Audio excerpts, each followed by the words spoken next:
தன்னுடைய வாரிசை வளர்த்து விடவும் முறைகேடான வழிகளில் சொத்துக்களை குவிக்கவும் சரியான இடம். வாரிசு அரசியலுக்கு பேர் போன திமுக தான் என்று முடிவு செய்து கோபாலபுரம் குடும்பத்துடன் 1954 ஐக்கியமானவர்தான் திமுகவின் பொதுச் செயலாளர் நீர்வளத்துறை அமைச்சர் துரைமுருகன். அவர் திமுகவில் இணைந்தது முதல் இன்று வரை இவரின் மேல் பல பிரிவுகளின் கீழ் 1996 முதல் 2001 வரை காலகட்டத்திலேயே ரூபாய் 3.92 கோடி வருமானத்துக்கு அதிகமாக சொத்து குவித்த வழக்கு. 2019 தேர்தலில் முறைகேடாக 11.48 கோடி ரூபாய் பணத்தை பதுக்கியது. பட்டியலின மக்களின் மீது சாதிய வன்கொடுமைகளை ஏவும் இவரின் உறவினர்களுக்கு அரணாக இருந்தது.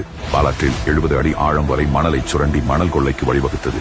1.5 லட்சம் ஹெக்டேர் விவசாய நிலத்தை பாலைவனமாக்கியது என எண்ணற்ற குற்றவியல் மற்றும் ஊழல் வழக்குகள். திமுகவின் ரத்தத்தில் ஊறிய ஊழலும் வன்முறையும் இவரின் அரசியல் பயணத்திலும் ஆழமாக படிந்திருக்கிறது. 500க்கும் மேற்பட்ட தலித் குடும்பங்கள் வசிக்கும் வந்தராந்தாங்கல் பகுதியில் குடிநீரில் கழிவு நீரை கலந்து குடிநீரை நஞ்சாக்கியது. பாலாற்று படுகையில் அரங்கேறிய கூட்டு பாலியல் வன்கொடுமை போன்ற சட்டம் ஒழுங்கு சீர்குலைவால் சமூக நீதி பேசும் இவரின் முகமூடி கிழிந்து தொங்குகிறது. வெறும் 746 வாக்குகள் வித்தியாசத்தில் 2021 தேர்தலில் நூலிழையில் தப்பித்த இவர் தன் மகனை MP ஆக்குவதிலும் அதிகாரத்தை தக்க வைப்பதிலும் காட்டும் அக்கறையில் ஒரு துளி கூட மக்கள் நலனில் காட்டியதில்லை. மக்களை வஞ்சிக்கும் இத்தகைய வாரிசு அரசியல் அமைச்சர்களை கொண்ட திமுக அரசு நமக்கு தேவையா?